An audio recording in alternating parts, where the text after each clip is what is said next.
A place that lets you know you're not the only nerdy true believer who's around. The comic book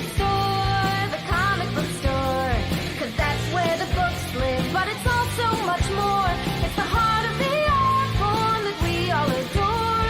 Your friendly neighborhood comic book store. Out among the stacks of new releases, browsing with your future new best friends. You're gonna find a book you'll love to pieces. The girl behind the counter recommends dollar books and shelves of graphic novels. Titles old and new, you'll find them all. With action figures, board games, toys, and models to add to your new Comic Wednesday haul. The comic book store, 'cause that's where the books live, but it's also much more. It's the heart of the art form that we all adore. Your friendly neighborhood comic book store. Ah, yes, now, here we are back in the old comic book store. Actually, we're not in the comic book store. We're in my house, and Evan Bevins is in his house, and we're talking to each other through the magic of the internet. Hello, I'm your rambling host here, Mr. Mark Radulich, your mandated reporter, and this is Source Material Live. And joining me tonight is Evan Bevins. How do you do, sir? I'm doing good, Mark. Glad you felt the need to call on me for another mashed up Marvel superhero. Yes, sir, indeed. I enjoy talking comic books with you, and you seem to have a passion for it, and it's always fun to talk to people who have passions for things. Which does bring us to our topic for this evening, Cosmic Ghost Rider, the trade paperback known as Baby Thanos Must Die. It was a 5-issue limited series, which I believe came out in 2018, and the paperback came out in 2019. This is what we're talking about tonight. And I guess this spun out of the Thanos series. Whatever research I've been able to do on this seems to indicate as such. Frank Castle died. He was brought back to life by Mephisto. He was a herald of Galactus. He was the Black Hand of Thanos. And that is where we find our titular hero now. So how much about this book do you know about? Well, I did read the Thanos series through the library. If you told young Evan you could one day check out comics from a library and like modern contemporary comics, he wouldn't have believed you. But yeah, so I did read it. I did have, before I got to it, I did have the identity of Cosmic Ghost Rider spoiled for me. Mm-hmm. But I did read it, and yeah, I told you a while back I would try to give you some background on him, and then I almost forgot. But I just speed skimmed through the Thanos Wins was the storyline by Donny Cates, and so yeah, he the Punisher was one of the last heroes standing against Thanos when he conquered Earth, and when he died, he was mad that he didn't get a chance to kill Thanos again. So Mephisto said, "Hey, you want to be Ghost Rider?" And Frank said, "Sure, why not?" And then he spent a long time riding around the scorched Earth until Galactus came looking for help beating Thanos. But it turned out, most everybody on Earth was already dead. But there was Frank Castle, gone even more insane. And so Galactus made him his herald, and then there's a dramatic sequence where Galactus, toting guns not unlike Cable or the Punisher, would be wearing, and Frank charge Thanos, and Thanos promptly blows Galactus's head off, literally. Because of course he does. In a world full of superpowered beings, it would only make sense that the guy with the guns is the last one standing. Well, he's if Frank Castle is nothing else, he's stubborn. Yeah. So, and then he ended up working for Thanos, and in Thanos Wins, he goes back in time to get young Thanos to, I believe, help old Thanos at the end of time take on a being known as the Fallen One, which is actually Silver Surfer wielding Thor's hammer, which he promptly uses to bash Frank's head in. They did reference that in this comic. Yes. And Frank finally dies, which brings us to Cosmic Ghost Rider #1. Okay, fantastic. So let's go ahead and get into this 5-issue limited series. This was fun. I gave my little online review of this thing, and of course, You joked as you were wont to do. It's fine. I enjoyed it. It's nothing wrong with it. It was kind of just a silly story, but I have up the wiki that talks about Cosmic Ghost Rider. So Odin from the main reality retrieved Cosmic Ghost Rider's soul from the dead reality and rewarded him with Valhalla. That whole sentence makes my nose bleed and my head hurt, by the way. Though Cosmic Ghost Rider wasn't satisfied. Odin returned his powers and offered to revive him in any time period of his choosing. Cosmic Ghost Rider chose the day Thanos was born. Being revived in that year, Cosmic Ghost Rider confronted the baby Thanos, where his penance stare hasn't detected any sins yet. Cosmic Ghost Rider then takes baby Thanos under his wing in order to change his future so that he won't be evil.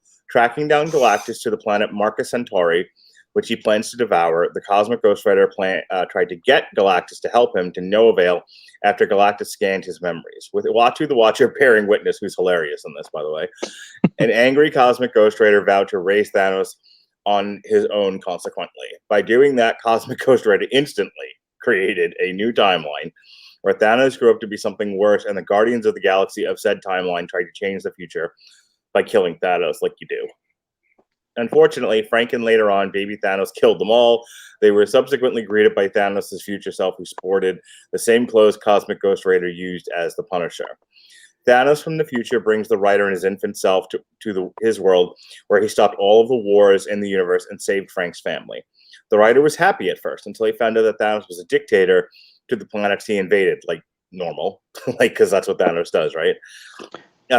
Frank, horrified of what Thanos turned into, he kills him and back in time to leave baby Thanos where he got him and accepting the monster Thanos will become. All right, Evan. So let me just jump in here. I think the most hilarious part of this, number one, is the whole idea of like Frank latching on to this concept. Like once he decided he can't kill a baby in his crib, like okay, he's like, oh, I'll just raise him and it'll be fine. And my favorite because part if there's of this anybody book, who can set a child on the right path, it's insane Frank Castle with the vengeance meter cranked to 11. yeah, it would only make sense that the Punisher would be the one to raise a child, with a moral compass. Yes, to value life. Sure. The most hilarious thing about this book, and we can just jump around because I mean this is a fairly simple story here. That's the whole summary of it. But my favorite part of this is when he says to Galactus, Galactus oh, you've got Thanos. Great. Let me just kill him because I'm Galactus and I'm amoral like that. I'm just I'm being of cosmic energy doing cosmic energy things. And so it's like, okay, well, I'll kill Thanos. That seems to be the most logical thing. And it's like, no, he's just a baby. Let's see if we can try to set this right. Instantly creates a universe. And like I said, the best part of this, and I'll shut up and let you talk, is Uatu the Watcher saying to him, he was like, no, I came to watch you make a terrible mistake because it's going to be entertaining. Yeah. And I died. I absolutely just died laughing at that. I have come here to witness the worst choice that any living being has ever made in the history of thought. Yep. It's a great line, and it is worth reading the whole comic for that. Go ahead. Oh, no, I was just going to say, I mean, I figured you asked me about this one because you thought, well, if there's anybody who's going to get hyped up to talk about the morality and philosophy of infanticide, it's Evan. So, welcoming to the show, fellow parent, Evan Bevins, to talk about infanticide. Yeah, I mean, let me just start off by saying I've never been a Punisher fan. I think the Punisher can be interesting, especially when he's played off of other characters. Mm. Except, I gotta say, John Bernthal is my Punisher.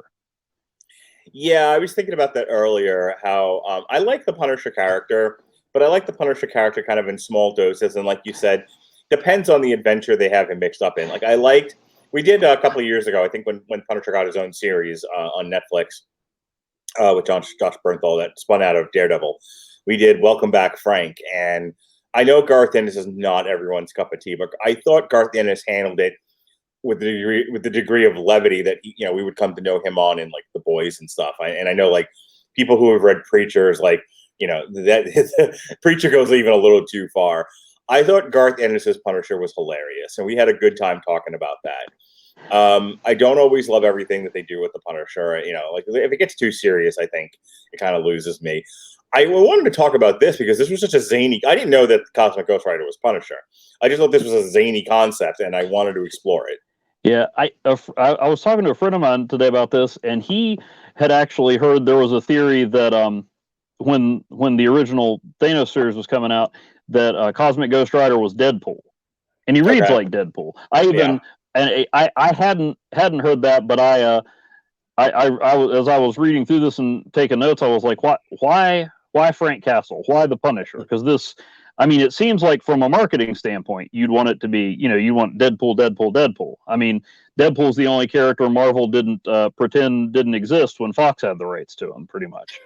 And so, which made me think, okay, well, maybe there's a reason Donny Cates made him Cosmic Ghost Rider. Maybe it's not just a ha-ha wacky gag. And Right. I really think, even though there was a lot of humor and craziness in this, I thought he really dealt with an aspect of the Punisher that I have found interesting after years of not liking the character. The scene that really stood out to me in the Netflix series is toward the end of season 1. Spoilers, I guess. If you came here wanting to read about Galactus and Ghost Rider and haven't seen Punisher season 1, but was the part where toward the end where he's won. I mean, he didn't kill everybody, but he stopped the conspiracy. He made sure everyone who was guilty it was known they were guilty. He brought them all down, and his wife told him, "Okay, you can come home to us now. You can die in peace." Right. And now, I could go off on a tangent on the theology of that, but not going there. The point was, Frank thought he had a chance to stop. He had done what he set out to do, but he could not rest. Right. His thirst for vengeance wouldn't let him. So it wasn't about justice anymore. And that's what we see in the beginning is he's in Valhalla and he's not satisfied. Because there's something, it's not just, and I don't like. I mean, you mentioned humor, and there's certainly a place for dark humor, but I don't like when the Punisher is just played for, hey, look how many ways he can kill people. Like the Thomas Jane movie version of the Punisher. Like the parts that I liked about that were like where he was fighting the big Russian guy, and it was he just wouldn't quit. Frank Castle's too stubborn to die, too stubborn to stop. When he was fighting Kevin Nash in the Popeye show. Yeah. And then, but like by the end of that movie, again, spoilers, he's just like, slowly murdering and torturing John Travolta, which is not exciting or dramatic or even funny. Right. I mean, it was, they may as well have had him stand over a barrel full of fish and open fire. But,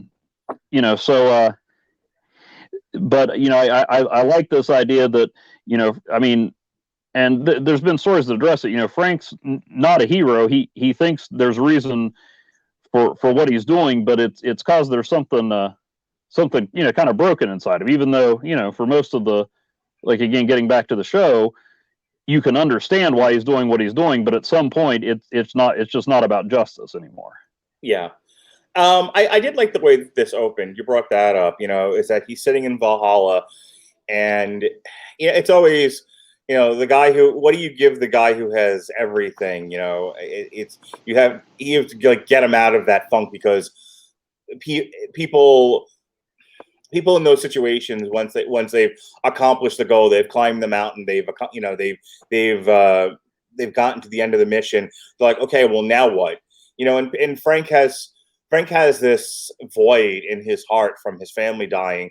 The way the character is written, the most often interpretation of that character is, without his family, he is nothing. He cannot rest.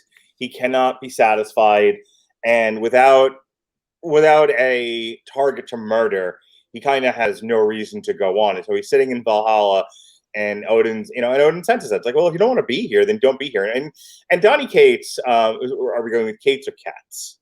Because I thought it was Cates. I don't know. I'm gonna go. Where's Jesse with the pronunciation bridge when we need him? There's an E at the end of choice. Home. Yeah, well, there's an E at the end of Home. I'm going with Cates. Okay.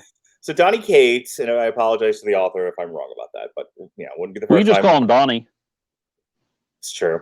So Donny, since we're on a first name basis, What I like about this is that, like, it's not quite Death of Hawkman silly, to where, like, after 20 minutes of that, Christine and I were, like, really struggling to figure out what to talk about. There's some stuff here. There is the philosophical idea of, like, if you could, I mean, he's basically taking if you could kill Hitler as a baby, would you? And the struggle with that as a philosophical concept is, do you wait until somebody is guilty before you exact vengeance on them, or do you wait, or do you kill an innocent? And can you say with 100% certainty that 100 out of 100 times someone will grow up to be a mass murdering psychopath? And but it does so in a very light and not philosophical way. So, you have the thing that makes the Punisher a hero here. And I kind of drifted off of my initial point. My initial point was I enjoyed Odin saying "fuck you" and the horse you rode in on as he's pointing to his motorcycle. I thought that was damn funny. But the other thing about it was that, Frank needs a mission. Frank needs something to push him forward, Mhm. and Odin gives him that. And so he's got this idea of, I'm going to go kill baby Thanos before baby Thanos can grow up to become big Thanos and do all the things that he's done. And then he finds that he can't do it. And so I think the struggle with writing Punisher is sometimes people leave out the heroic elements of the Punisher character. They don't give him a conscience. He's just this force of nature killing everything. I think they made that mistake with Deadpool. I think they've made that mistake with some other characters, to where I think many of us who are comic book readers want, to some degree or another, traditional heroes. They want people who do good things and make the best decisions possible given a certain set of circumstances. And I don't think that we mind so much if they're, killing the bad guys as such, but as long as they're not making horrendously immoral decisions outside of that. And so it was very important, I think, because the title of it, Baby Thanos Must Die, right there, that grabbed me. I was like, okay, well, what is this about then? And then immediately within, like, pages of the first issue of this story, he's like, yeah, I can't kill a baby. I just can't. And I like how they I had forgotten until you mentioned it, but how he used the pendant stare, and I mean there's your conclusive proof. All right. The pendant stare makes someone relive all their sins, which Thanos at the end of time thought that was a great way to start the morning. He would just stare into the writer's eyes and relive all the horrible things he'd done, and he thought that was great. And but this, he uses the pendant stare, and there's proof positive that the baby hasn't done anything yet. Right. Baby who looks like a Charlie Brown crossed with a raisin, which I found much more amusing than I thought I would. But and there was the guy that he's picking the fight with in issue 1, I forget, some Norse god, and Odin's asking him why, and Frank says, well, yeah, because he killed kids. And Odin's like, well, I mean, okay, I guess some of them were child soldiers, but and then I'm like, wait, so you just picked a fight in Viking heaven with a dude because he killed some child soldiers, and then you're going to go kill Thanos because of the greater good? But that wasn't an inconsistency. That was our pal Donny setting up the concept that there's lines even Frank won't cross. I mean, right. I don't agree with him, but Frank has a code, and however twisted that is. And so there's Frank. He's like, okay, I got to stop Thanos. I can't kill him as a baby. So what else can I do? Well, I'm time traveling. Let's raise him. The Punisher, to be fair, probably hasn't had as many time travel hijinks as the Fantastic Four and the X-Men and the Avengers and the Defenders. So he can be forgiven for maybe not realizing, and maybe he didn't watch Back to the Future, so he can be forgiven for not quite picking up on the nuances of time travel. One of the there were two elements in this book I really, really liked. One of them was just the whole partnering up of baby Thanos and Punisher as sort of an oddball team, because you have this baby who's like, what's murder? What's this? What's that? And it's also kind of unfortunate because at one point he's like swinging a detached arm around, the other thing, and I didn't think I would like it at first because I don't know how great of a representation of the Punisher it is, but like the Punisher has kind of a wacky sense of humor in this. He's very sarcastic. Like normally the Punisher is a very staid, very stoic character. You know, he's treated with a degree of seriousness, and I know people like that. I don't know if I thinks it makes for the most interesting read, but here, I don't know what else Donny Cates has done, but it's funny you mentioned like it's interesting they didn't give the Cosmic Ghost Rider mantle to Deadpool. It would have suited him more.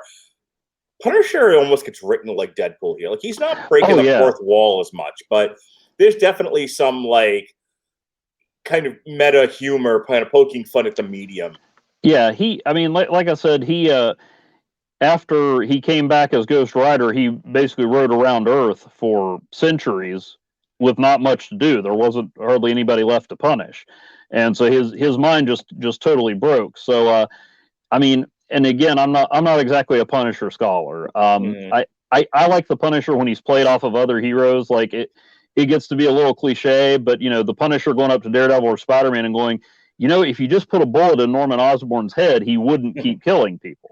Right. And it's like, okay, but that's not what Spider-Man does. That's not what Daredevil does.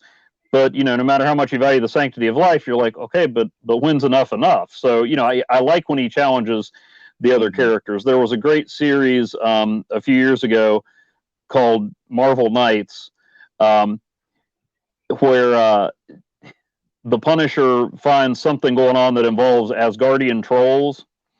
And he says, okay, well, this is not what I deal with. So he goes up to Daredevil and he's like, hey, tell your friends in the Avengers they need to clean this crap up. and Daredevil goes to Black Widow, who's on the outs with the Avengers. And so it like ends up being Daredevil, Black Widow, Shang-Chi, and Dagger because Cloak is missing. And then the Punisher gets sick of waiting around for him, so he goes after the trolls themselves. And Daredevil ends up forming this team of the other heroes basically to take down the Punisher. And the Punisher, knowing they're following him, just kind of leads him around New York to places that he needs extra help with. Let me take a minute here and remind everyone of one of our great sponsors, Grammarly. Grammarly's AI-powered products help people communicate more effectively. Grammarly helps you write mistake-free on Gmail, Facebook, Twitter, LinkedIn, and nearly anywhere else you write on the web. Grammarly corrects hundreds of grammar, punctuation, and spelling mistakes while also catching contextual errors, improving your vocabulary, and suggesting style improvements. To download Grammarly today, go to getgrammarly.com/W2Mnetwork. Again, that's getgrammarly.com/W2Mnetwork to download Grammarly for free. That promo came at a great time to stop me on my tangent because I was going off about Marvel Knights, which is a great series. But my point was I don't know a lot about the Punisher, but the humor seemed totally out of character for him. But again, insane. Okay. But like I said, what they kept was that aspect that I find interesting of the Punisher is that he's, like you said, he needs a mission and he's almost compelled to do this. It's not just about a guy who enjoys killing. And so in that respect, it was dead on for at least the interpretation I like of the character is that he's driven. He's extremely capable and dangerous, but he's also this broken person. Yeah. And so that I thought was good characterization. And if that's what good old Donny was going for when he decided to make Frank Castle the Cosmic Ghost Rider as opposed to just what the heck, spit out your drink moment, then I totally get it.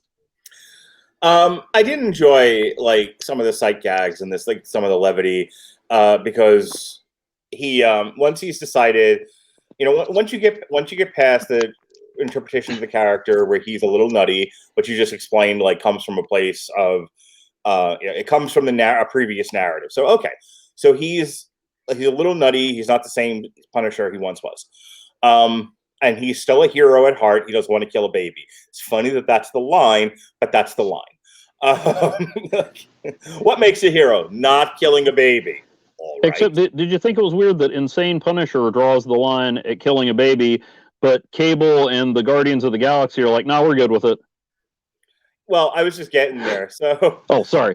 No, it's fine because not necessarily that particular point, but I did like because we talked about the Watcher going, I need to make you watch a terrible decision, and then he does, and he's like, all right, there it is, and instantaneously. And I've been dying to talk about this because I don't know how much Family Guy you watch, but there's an episode of Family Guy where they go back to the pilot. Mhm. Okay.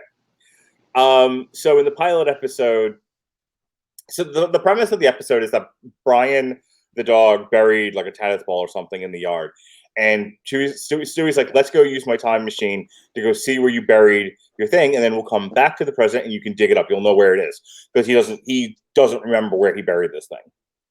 Okay, so they do, and he tells Brian like, "Don't interact with your former self. Don't give him any knowledge of the future. Just find your stupid tennis ball and let's go back." And of course, Brian's an asshole and immediately tells himself about 9/11. They come back to the future, and of course, he stops 9/11 because he has foreknowledge of the future. But that causes George Bush to lose the election to John Kerry, which then causes all kinds of like terrorist problems, and the world ends up going over a cliff. And so they go back to fix it. And in fixing it, he doesn't tell him about 9/11, but he does tell him about the Harry Potter series. So now Brian's written the Harry Potter series, right? And that causes a whole other set of problems. And so they go back to fix it, but then another version of themselves meets them in that time and says, "Don't stop what's about to happen. What you guys do makes it worse." And there's this entire cycle of no. What they do works out in the end. What you guys are about to do makes it worse. And this happens about 2 or 3 dozen times. And there's all these different versions of Brian and Stewie that come back. One of which is like in like a candy striper thing. Another one, Brian's already dead. And so finally, Stewie just says, "Everyone get the fuck back in the time machine."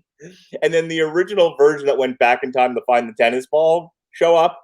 And they're like, and at that point, Stewie just pulls a gun on him. He's like, "Get back in your time machine now."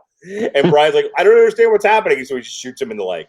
All of that to say, that's the scene where as soon as he's like, "I'm making a commitment to this. I'm going to raise Thanos, and he's going to be a right proper child." And immediately the Guardians of the Galaxy up, and it's all screwed up. It's Howard the Duck as the Juggernaut. I would say that's an improvement, but yeah, I want to read that series. You've got Cable, who looks normal, Jubilee, who's normal. You have America Chavez, who has it's Miss Marvel. Yeah, Kamala Khan. Kamala Khan with Captain America's shield and known as Captain America, because of course she is. And then you have Rocket Raccoon in an Iron Man suit made of Groot. Which I love the caption, like they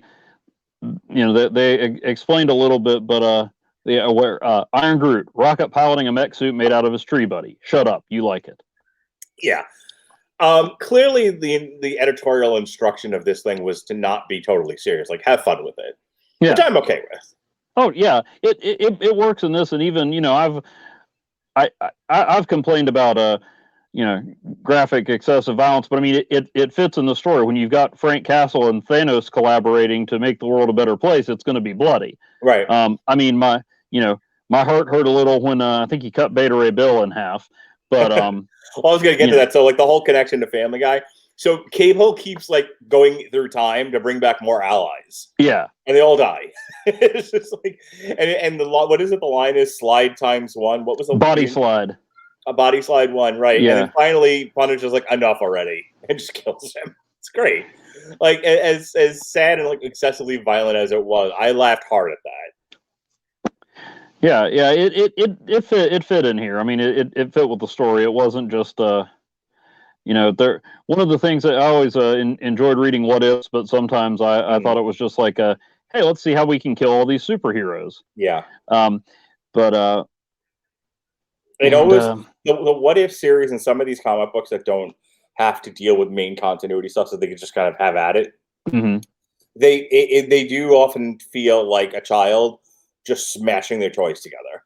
Oh yeah, there was one. They did one like something about Death's Head. The British character that like spun out of the UK Transformers, and it was, I think, What If Death's Head 2 didn't kill Death's Head 1, and the original Death's Head takes a bunch of Marvel heroes into the future to fight this robot that in the original timeline killed him, and then he took over the body, and basically he just sends the Avengers and the Fantastic Four after it, and this robot kills them all, and it's just so he could wear the robot down so he could defeat it.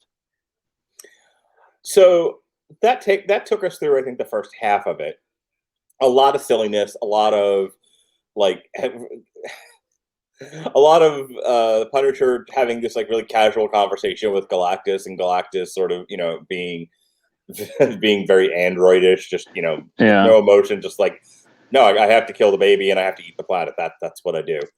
The last two issues where, and it had a very cinematic quality to me because like Punisher comes very, very close to achieving his utopia.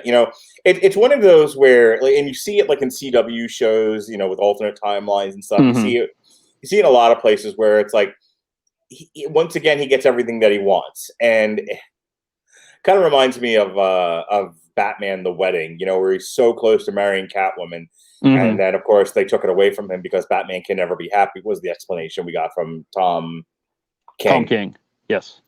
And then here, Punisher can never have his family back, right? Not even in an alternate timeline, not even in a world where he gets to coexist alongside of them.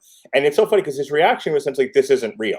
It was real to those characters. It was real in that timeline. Yeah, it was an odd reaction because he's having the reaction of somebody living in the Matrix, or in a virtual reality.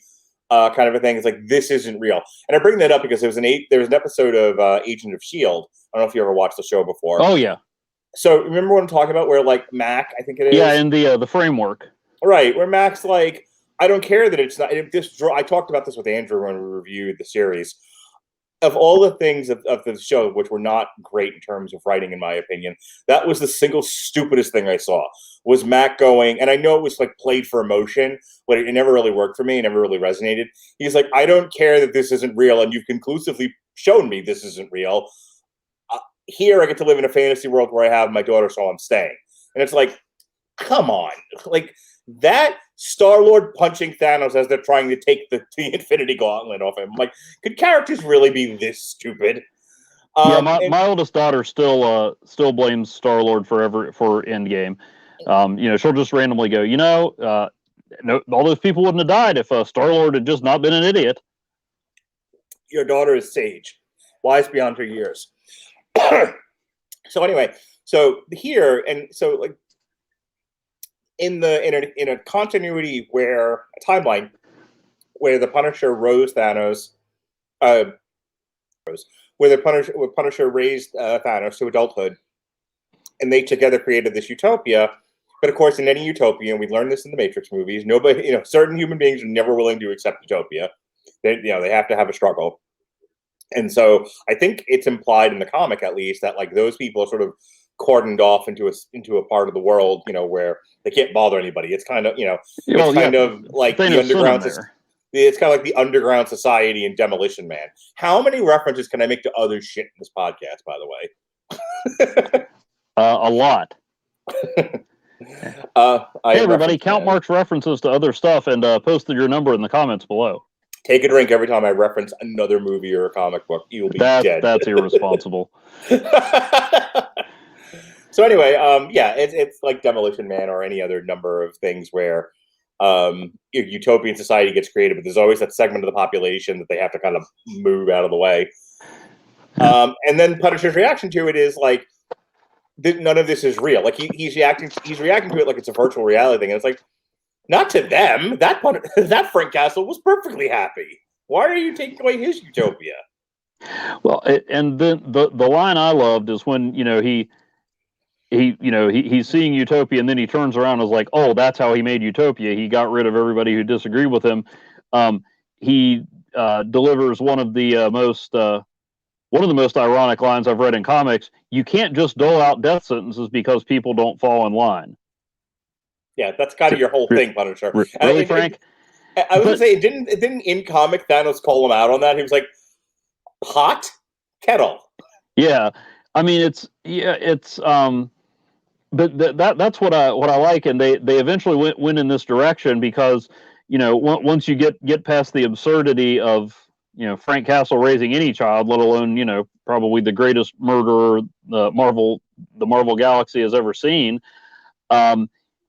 I started to wonder, because Marvel time travel sort of has two rules. if you change, you either keep the timeline the same, or when you change it, you create a branch. So you don't, you can never truly change the past. You just create a new timeline. And so I was wondering, like, so either he's going to create a new timeline, or he's going to end up making Thanos the man he is. Where we saw in those early issues, like, wait, what's murder? Oh, does everything die? And then toward issue 5, once he figures out that that this isn't going to work, and he tries to undo what he did, Lady Death meets him there and says, well, hey, somebody had to teach him how to kill. Yeah, what a blow to the heart, huh? Like, after all that, like, not only nothing you did mattered, but you played into the very thing you were trying to prevent. And I don't know how much of the older Thanos stuff you read, like in Infinity Gauntlet, where he was, I tell people who have only seen the movies, I'm like, in the comics, Thanos did all this to impress a girl.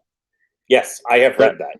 Yeah. So, and I was thinking, I mean, Frank might be more popular with Death than Thanos himself, because he may not have killed quite as many people as Thanos, but he kept delivering souls to her without trying to hook up with her.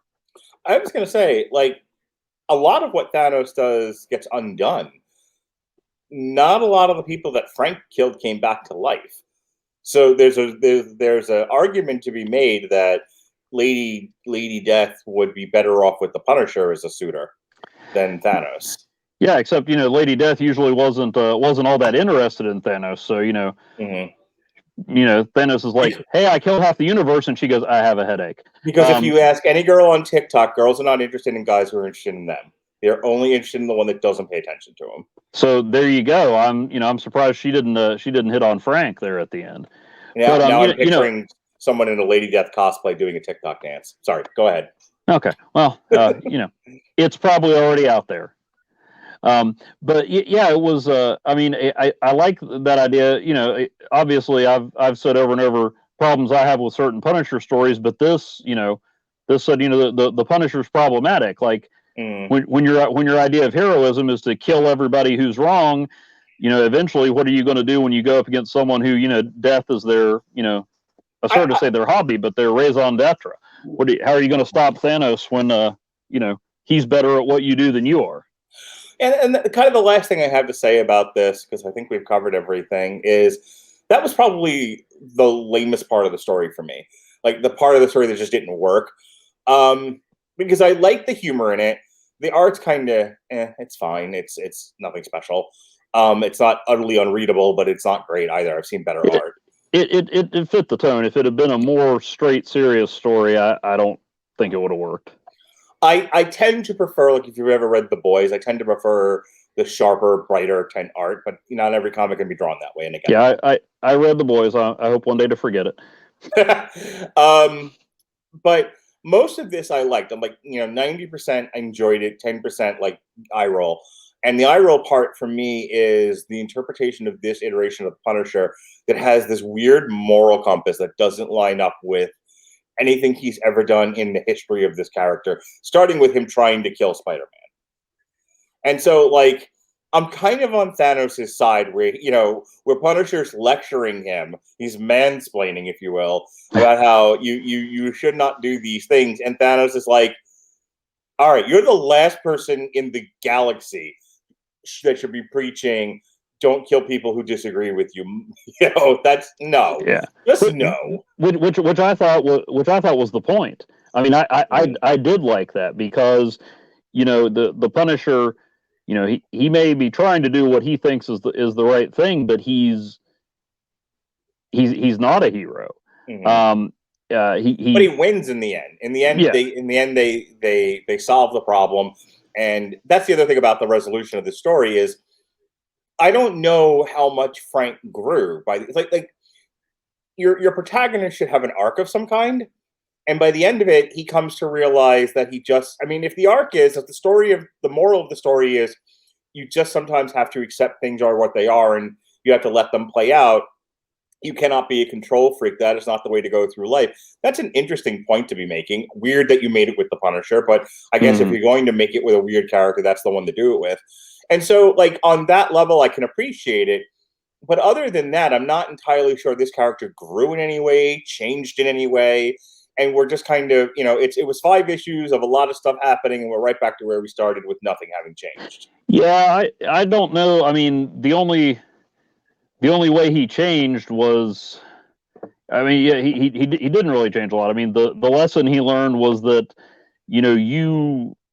I mean, maybe it's as simple as two wrongs don't make a right. I mean, Like, that's an oversimplification, but your brand of heroism, didn't change anything. I would have more appreciated the resolution of the story if at the end of it he puts Thanos back in the crib and go, okay, you are going to be what you're going to be. There's nothing I can do about that. And then maybe ascends to heaven, like gives up being Ghost Rider, sort of accepts his own mortality, and goes to where gives it all up, like understands that okay, my journey here has come to an end, and having come to that acceptance, I think that would have been stronger storytelling. I understand this is a comic book, and there's the sequel to this. So yeah, they like really Ghost Rider destroys Marvel history, and he also ended up joining the Guardians of the Galaxy for a little bit because I mean, there used to be, and I'm not saying this is good or bad, but there used to be, certain lines like these characters were Avengers characters, these characters were X-Men characters, and then the Beast was the trivia question: who's the only guy that's been with the X-Men and the Avengers? And now there are no lines, which can make for some interesting storytelling. I mean, I thought it was kind of cool when Wolverine was an Avenger. I was going to say, didn't Wolverine break that where he was on every team? Yeah, well, he was an Avenger, and now, I mean, Storm was an Avenger for 3 minutes and a member of the Fantastic Four. Cannonball and Sunspot were Avengers. At one, and I mean, weren't Storm and Black Panther in the Fantastic Four for a couple of times? Yeah, they were in the Fantastic Four, and then there was an Avengers storyline where Captain America rearranged the roster and went to get Black Panther, and he's like, "No, I got stuff to deal with. Talk to my wife." But yeah, and I mean, like the Guardians of the Galaxy now, you've got like Doctor Doom is a member of the Guardians of the Galaxy currently. So, but yeah, Cosmic Ghost Rider was on there, and then he showed up in an Avengers story where Johnny Blaze was the King of Hell and the Ghost Rider that drives a car.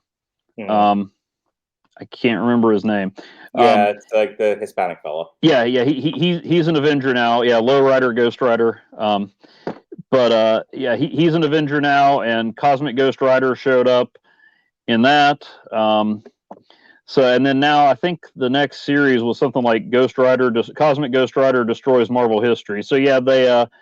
I mean, I think our pal Donny, had more of a story. Not that I mind, weird mashup characters and just tweaking Marvel history and crazy alternate reality stuff. I think he had more to it than that, but it probably sold well enough that they're like, hey, Donny, let's do another story where Ghost Rider just messes with stuff. To your knowledge, I don't know how much about comic sales you're aware of, but did the one shots like Squirrel Girl destroys the Marvel Universe and Punisher destroys the Marvel Universe and Deadpool destroys the Marvel Universe, do those actually do well? Like, is this a thing where Marvel, like, we need to keep doing these kinds of things? I don't know. I mean, there's always a limited series where somebody destroys the Marvel Universe. I mean, there's there's always a dystopian. It grew out of the what ifs where every issue some superhero was dying because they made a bad decision, and there's Deadpool destroys the Marvel Universe. There's tons of those.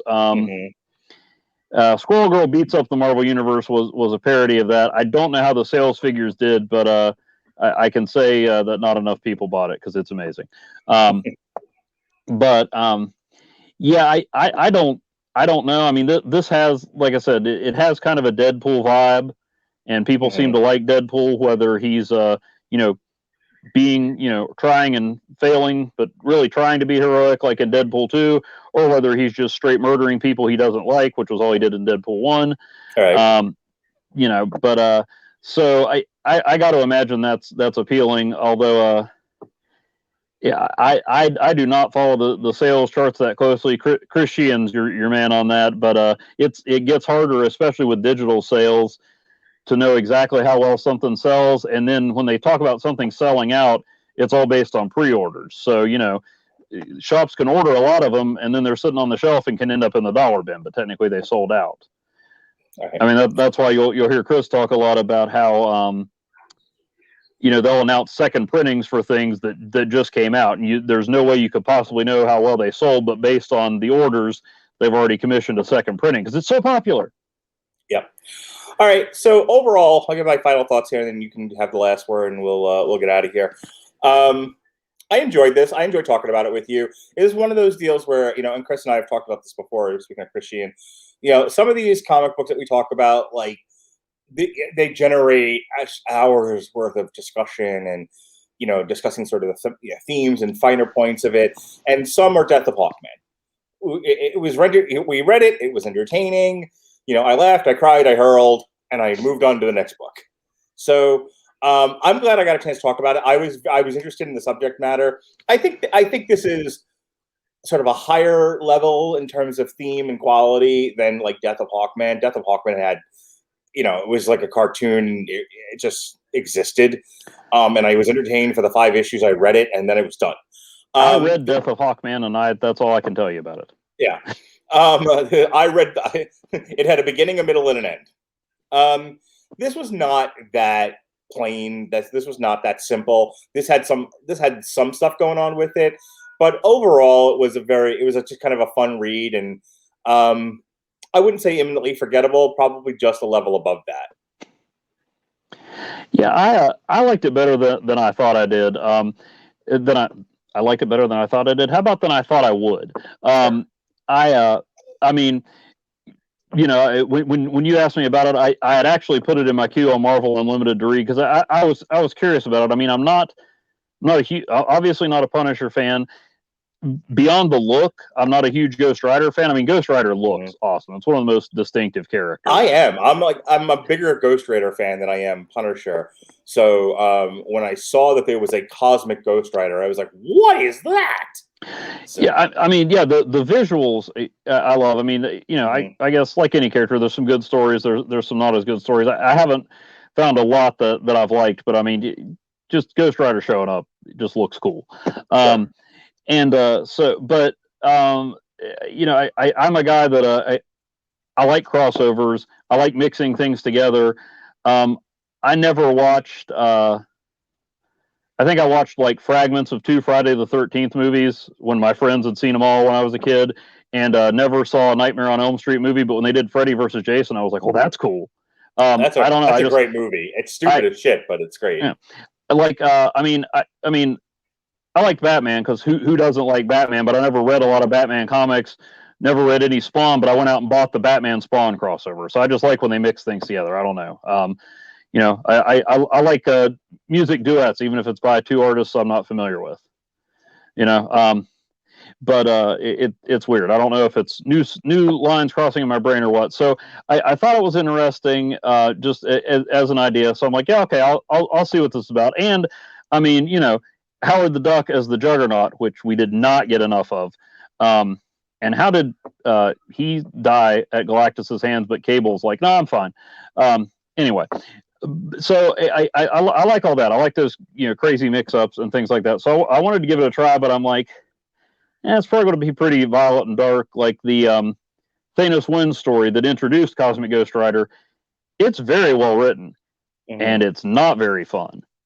I mean, it's Thanos at the end of time when he's killed just about everything in the universe. So it's not a rollicking good time. It's very well done, but at the end of it, I was like, well, I'm in a worse mood than when I started reading this. So I wasn't sure what to think, but I like they took the stuff that I don't like about the Punisher and made it part of the story. And they did have just enough humor. Like I said, the violence made sense. It wasn't just gruesome for gruesome's sake, or at least I got more out of it than just, hey, isn't it cool that this superhero got cut in half? So I liked it, and I'm curious to see. I'll probably check out the other one. I know it's on Marvel Unlimited, so I'll probably check that out just to see. I like when they tweak Marvel history and things like that. So I'll be curious to see what he does next. All right. Well, we're not done with you yet, Mr. Evan Bevins. You will be back soon. We have you on a couple of different things in the month of July. You're going to be reviewing the Mighty Ducks Game Changers with me. A little bit of a change of pace. We'll be doing some TV instead of some comic books. A lot less Uh, murder in that. a lot less, yeah. Um, Shortly after that, as a matter of fact, on July 12th, you and I will be doing another comic book. It'll be Black Widow Deadly Origin issues 1 through 4. I could not figure out which Black Widow book to do, and that came recommended from a bunch of our friends in the Superblog team up. So you and I will be talking about that. You and I will be eventually reviewing Billionaire Island, and I think that's going to air in August. Yes, August 29th. You'll be back to review Billionaire Island by Mark Miller? Russell. By Mark Russell. Yeah, I had a hard time getting anyone to do that because everyone hates Mark Russell now. So I'm not sure I've read enough of his work to hate him, but I'm willing to give it a shot. sure. As far as other comics we're doing, Jesse's eventually going to take back over his show. So I'm kind of pulling back on comic books until then. Next week, we don't have any comics going on for the week of July 5th. The aforementioned Black Widow, July 12th. Nothing the week of July 19th. But Chris Sheehan and I will be doing Maestro by Peter David from 2020. Ooh. And that's going to be July 26th. In August, myself and Alexis Hano will be discussing Disney Kingdom, Seekers of the Weird. You'll be back for Suicide Squad from the 87 through 92 run, and that's the first volume, Trial by Fire, which is issues 1 through 4. And this is what the movie is somewhat based on, the John Ostrander run of Suicide Squad. We'll be discussing Vote Loki. That's going to be me and Alexis Hana again, and that's to coincide with the current Loki show. Allegedly, myself and Chris Sheehan will be reviewing Deadly Genesis from Ed Brubaker. That's an X-Men book. Oh, And then yes. And then the aforementioned, we'll actually be doing 2 books that week because myself, Jesse, and Cole will finally be getting to do Transformers / Back to the Future. Uh-huh. And then, like I said, the aforementioned Billionaire Island, August 29th. And then in September, Jesse's back. We'll have some Shang-Chi for you, some Y the Last Man, My Little Pony Transformers, what is it? Cybertron is Magic? What's this called? The Magic of Cybertron. That's it.